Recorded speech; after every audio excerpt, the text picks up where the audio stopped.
اگر ہم ان کو درست کرنا شروع کر دیں گے تو خود بخود ایک اگلے درجے پر ایک قوم جو ہے وہ اپنے عیوب سے پاک ہونا شروع ہو جائے گی۔ اور وہ کیا ہیں؟ ان میں جیسے میں نے ابھی عرض کیا آپ کے سامنے، جھوٹ کا جو ہے وہ میں نے جو عیب بطور عیب بتایا کہ اللہ اور اللہ کے رسول صلی اللہ علیہ وسلم کی نظر میں اس کی کتنی ناپسندیدگی ہے کہ اللہ خود قرآن میں ان کے اوپر لعنت کرتا ہے جو لوگ جھوٹ بولتے ہیں۔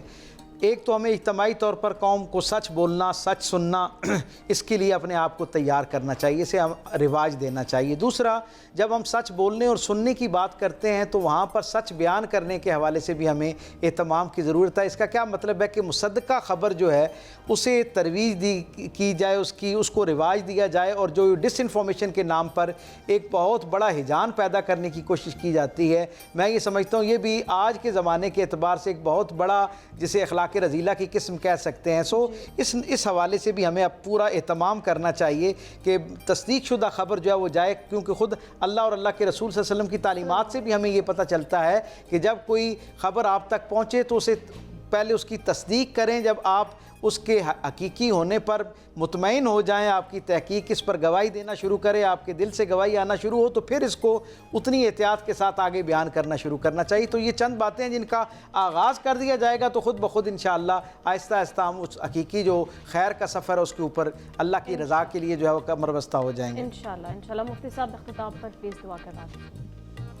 الحمدللہ رب العالمین والعاقبۃ للمتقین والصلاة والسلام علی سید الانبیاء والمرسلین وعلی آلہ واصحابہ اجمعین۔ اے اللہ ہم سب کے صغیرہ کبیرہ گناہوں کو معاف فرما، اے اللہ امت مسلمہ کو متحد اور متفق فرما، اے اللہ عالم اسلام کو ظالموں کے ظلم سے محفوظ فرما، اے اللہ ہمارے ملک پاکستان کو استحکام عطا فرما، اندرونی بیرونی دشمنوں سے اس کی حفاظت فرما، اے اللہ جتنے مسلمان بیمار ہیں سب کو صحت کاملہ نصیب فرما، اے اللہ جتنے مسلمان بے روزگار ہیں سب کو حلال رزق نصیب فرما، اے اللہ جتنے مسلمان دنیا سے جا چکے سب کی مغفرت فرما دے، اے اللہ سب کو جنت الفردوس میں اعلیٰ مقام نصیب فرما دے، اے اللہ جو والدین اپنے بچوں کی تعلیم، صحت، کاروبار یا رشتوں کے بارے میں پریشان ہیں، اے اللہ اپنے غیبی خزانے سے ان کی مدد فرما، اے اللہ ہم سب کی اولادوں کو ماں باپ کی آنکھوں کی ٹھنڈک بنا، اے اللہ والدین کو اپنی اولادوں کی دینی تربیت کرنے کی توفیق نصیب فرما، اے اللہ ہم سب کو اخلاق حسنہ اپنانے کی توفیق نصیب فرما، اخلاق رذیلہ سے ہماری حفاظت فرما، اے اللہ فلسطین کے مسلمانوں کی مدد فرما، مجاہدین کو غلبہ عطا فرما، شہداء کی قربانیوں کو قبول فرما، زخمیوں کو صحت کاملہ نصیب فرما، اے اللہ معاونین کے تعاون کو قبول فرما، اے اللہ جس طرح آج ہم اس سحری کے پروگرام میں اکٹھے ہیں، اے اللہ ہم سب کو جنت میں بھی اکٹھا فرما دے، اے اللہ محض اپنے فضل و کرم سے حضور نبی پاک صلی اللہ علیہ وسلم کے صدقے سے ہماری دعاؤں کو قبول فرما لے، وصلی اللہ علی النبی الکریم وعلی آلہ واصحابہ اجمعین برحمتک یا ارحم الراحمین۔